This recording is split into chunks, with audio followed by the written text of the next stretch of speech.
Russian offensive widens as U.S. imposes new trade sanctions. Russia has widened its offensive in Ukraine as it faces new trade sanctions from the U.S. and its allies. Lviv, Ukraine. Russia widened its offensive in Ukraine on Friday, striking airfields in the west and a major industrial city in the east, while the huge armored column that had been stalled for over a week outside Kyiv was on the move again, spreading out into forests and towns near the capital. On the economic and political front, the U.S. and its allies moved to further isolate and sanction Russia by revoking its most favored trading status. While on the ground, the Kremlin's forces appeared to be trying to regroup and regain momentum after encountering heavier losses and stiffer resistance than anticipated. "It's ugly already, but it's going to get worse," said Nick Reynolds, a land warfare analyst at Royal United Services Institute, a British think tank. With the invasion in its 16th day, Russian President Vladimir Putin said there had been certain positive developments in Russia-Ukraine talks but gave no. For his part, Ukrainian President Volodymyr Zelensky said Ukrainian forces had reached a strategic turning point, though he did not elaborate.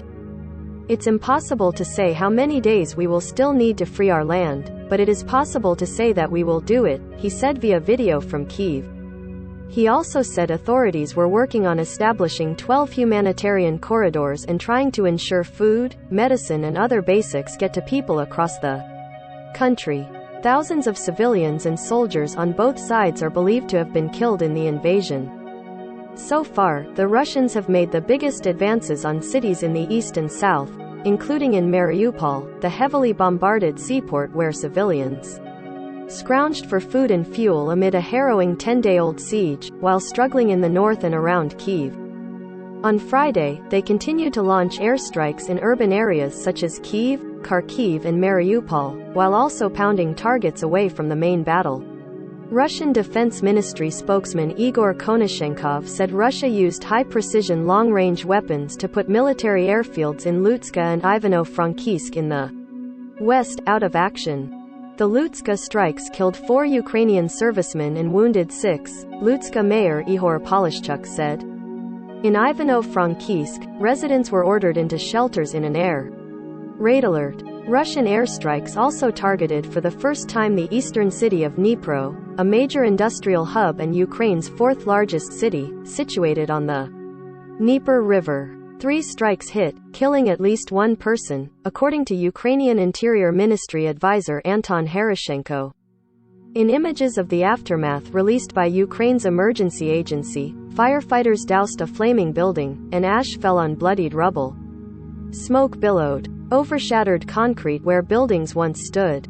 In another potentially ominous development, new satellite photos appeared to show the massive Russian convoy outside the Ukrainian capital had split up and fanned out. Howitzers were towed into position to open fire, and armored units were seen in towns near the Antonov airport north of the city, according to Maxar Technologies, the company that produced the images.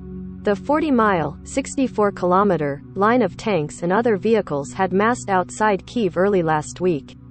But its advance had appeared to stall amid reports of food and fuel shortages, muddy roads and attacks by Ukrainian troops with anti-tank missiles.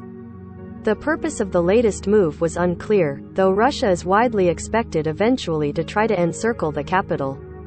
Britain's Ministry of Defense said that after making limited progress, Russian forces were trying to reset and re-posture their troops, gearing up for operations against Kyiv. But Reynolds, the defense analyst, said the move, in part, looked like an attempt by the troops to better protect themselves by dispersing.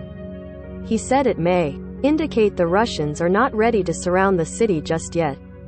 Repeated rounds of negotiations between Russia and Ukraine have taken place along the Belarus border, and the two countries' foreign ministers held talks on Thursday with no apparent progress, while various third countries have also made attempts to broker a stop to the fighting. A Western official, speaking on condition of anonymity to discuss intelligence matters, said the fact that negotiations are taking place so early in the fighting might speak to Russian concerns about the progress of the war.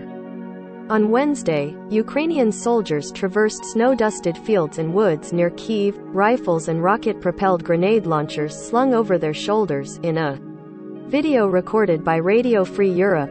One of them vowed to kill their enemies over the bombing of Mariupol.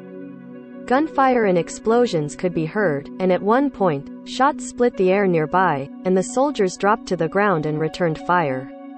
In Washington, President Joe Biden announced the U.S. will dramatically downgrade its trade status with Russia as punishment for its invasion and also ban imports of Russian seafood, alcohol and diamonds.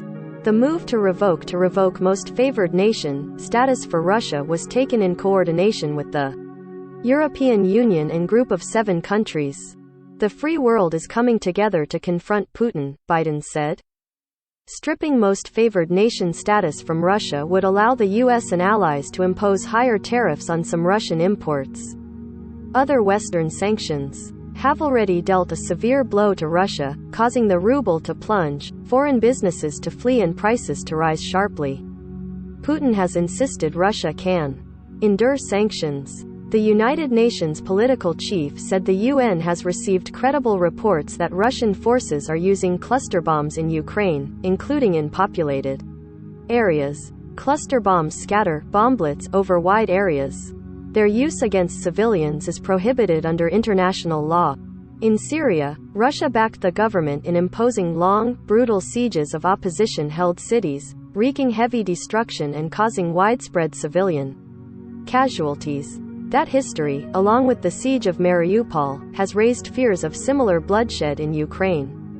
Temperatures sank below freezing across most of Ukraine and were forecast to hit -13 degrees Celsius, 8 Fahrenheit, in the eastern city of Kharkiv, which has come under heavy bombardment. About 400 apartment buildings in Kharkiv lost heat, and Mayor Ihor Terikov appealed to remaining residents to descend into the subway or other underground shelters where blankets and hot food were being distributed. The bombardment continued in Mariupol, where a deadly strike on a maternity hospital this week sparked international outrage and war crime allegations. Repeated attempts to send in food and medicine and evacuate civilians from the city of 430,000 have been thwarted by continued attacks, and Ukrainian Deputy Prime Minister Irina Vereshchuk put the number of dead there at more than 1,300. Some 2.5 million people have fled Ukraine since the invasion began, according to the United Nations. Associated Press journalists Felipe Dana and Andrew Drake in Kyiv, Ukraine, along with other reporters around the world contributed.